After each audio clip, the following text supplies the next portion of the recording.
Mister bro Vijay CM sir கொஞ்சம் கண்ணை முழிச்சு பாருங்கள். நாங்கள் உங்களை சொன்னது குளத்தூரில் ஒன்று சொன்னீங்க. குளத்தூரிலே நான் 5 நிமிடம் பேசியதுனாலேயே மக்கள் கொத்து புரோட்டா போட்டார்கள் என்று சொன்னீர்களே, நீங்கள் 10 நிமிஷம் போட்டிருந்தா உங்களை போட்டிருப்பாங்க. ஏன்னா உங்களுக்கு பேச தெரியாது. எழுதி கொடுத்தது 5 நிமிஷம். அந்த 5 நிமிஷம் வசனத்தை டயலாக்கை பேசிட்டு வந்தீங்க. 6வது நிமிஷம் தனியாக பேசியிருந்தீங்கன்னா உங்கள் நாற்று அங்கே தெரிஞ்சிருக்கும். உடனடியாக அங்கே இருக்கவங்க போல இவருக்காக ஓட்டு போடுறதுன்னு ஓடி போயிருப்பாங்க. எனக்கு 6வது நிமிஷம் பேசாமல் வந்தது உங்களுக்கு புத்திசாலித்தனம், தப்பிச்சுக்கிட்டு வந்துட்டிய. அதுதான் 6வது நிமிஷம் பேசியிருந்தால் இன்றைக்கு எங்களுடைய தலைவர் தளபதி தமிழ்நாட்டினுடைய முதலமைச்சர். அதனால் நீங்கள் 6வது நிமிஷம் பேசாமல் வந்ததுனால நீங்கள் தான் தப்பிச்சிங்களே தவிர எங்களை மக்கள் கொத்து புரோட்டா போட்டாங்கலாம் சொல்லாதீங்க. ஆட்சியிலே ஒரே சட்டமன்ற உறுப்பினராக தலைவர் கலைஞர் இருந்து அதற்கு பிறகு நாங்கள் ஆட்சிக்கு வந்தவர்கள். அதே போல் 76 ஆட்சியை விட்டு 13 ஆண்டு காலம் கழித்து மீண்டும் ஆட்சிக்கு வந்தவர்கள். எந்த சோதனையையும் தாங்கக்கூடியவர்கள், மிசாவை சந்தித்தவர்கள். சிறைச்சாலையில் சிட்டிபாபு நம்முடைய தலைவர் தளபதி எங்களுடைய மு.க. ஸ்டாலின் அவர்களை காப்பாற்றுவதற்காக தன் உயிரை கொடுத்த நிகழ்ச்சிகள் நடந்த சம்பவம் இன்றைக்கு திராவிட முன்னேற்ற கழகத்துடைய வரலாறு.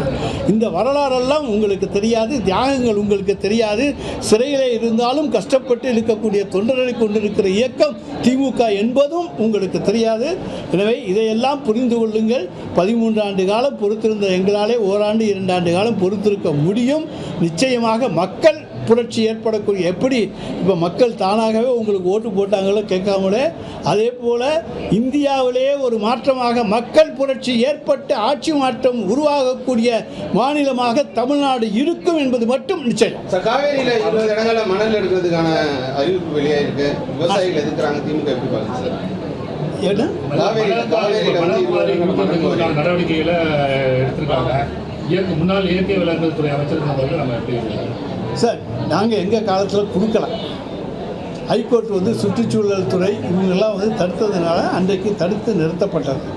அதை தவிர நாங்கள் ஆற்று மணல் எடுப்பது அன்றைக்கு உயர்நீதிமன்றம் தடுத்த காரணத்தால் நாங்கள் எந்த விதமானதும் அனுமதியும் கொடுக்கவில்லை. அதுதான் அன்றைய சூழல்.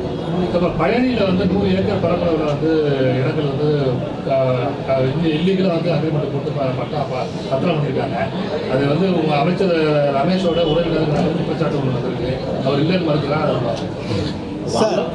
அதாவது ஒன்று இதில் யாராவது தலையிடாமல் இந்த சம்பவம் நடக்குமா? இணை ஆணையர், துணை ஆணையர் மாற்றம் செய்யப்படுகிறார். சப் ரெஜிஸ்ட்ரார், அன்றைய துணைப்பதிவாளர் லீவு போட அச்சுறுத்தப்படுகிறார். புதுசாக தங்களுக்கு வேண்டிய ஒருவர் ஒரு நாளைக்கு மட்டும் அங்கே நியமிக்கப்படுகிறார். அப்போ இத்தனையும் ஊழல்களுக்கு எடுத்துக்காட்டு. ஊழல் மகாசக்தியாக, இன்றைக்கு ஊழல் பராசக்தியாக நம்முடைய மாண்புமிகு தமிழக முதலமைச்சர் விஜயினுடைய அரசு இருக்கிறது என்பதற்கு பழனியும் கரூரும் எடுத்துக்காட்டு. கரூரில் என்னங்க அவசரம்? 10ஆம் தேதி போகிறாரு. விஜயபாஸ்கர்லேருந்து சேர்த்துருக்கீங்க. உடனடியாக அங்கே இருக்கக்கூடிய அதிகாரிகளுக்கு கையை கொடுத்துட்டு உடனடியாக பதிஞ்சிருக்கீங்க. எங்கள் 3500 ஏக்கர் கோயில் நிலத்துக்கு தாரை வாக்குறதுக்கு எந்த அரசாங்கமாவது ஒப்புத்துக்குமா? தாரை வார்த்திருப்பது இன்றைக்கு உத்தமர் விஜயினுடைய ஆட்சி. அமைச்சரவை இந்திய கம்யூனிஸ்ட் இடம்பெறதுக்கு உண்டான வாய்ப்பு இருக்கு. யார் போய் சேர்ந்தாலும் சேரலாம், யார் வந்தாலும் வரலாம்.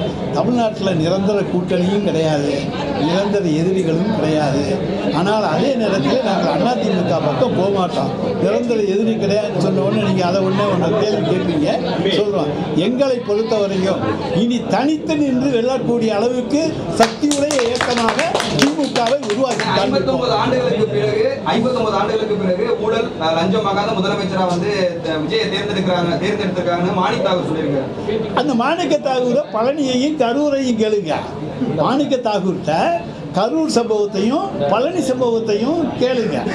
அதை போல நாகர்கோயில் கிளைச்சிறை சம்பவத்தை கேளுங்க. இப்படி பல்வேறு சம்பவங்கள் இனிமேல் வந்துக்கிட்டே இருக்கும். நித்தம் நித்தம் கொலைகள், நித்தம் நித்தம் கற்பழிப்புகள், நித்தம் நித்தம் போக்சோ வழக்குகள், நித்தம் நித்தம் கொலைகள். இப்படி நடக்கின்ற ஒரே ஆட்சி இன்றைய ஆட்சி தான்.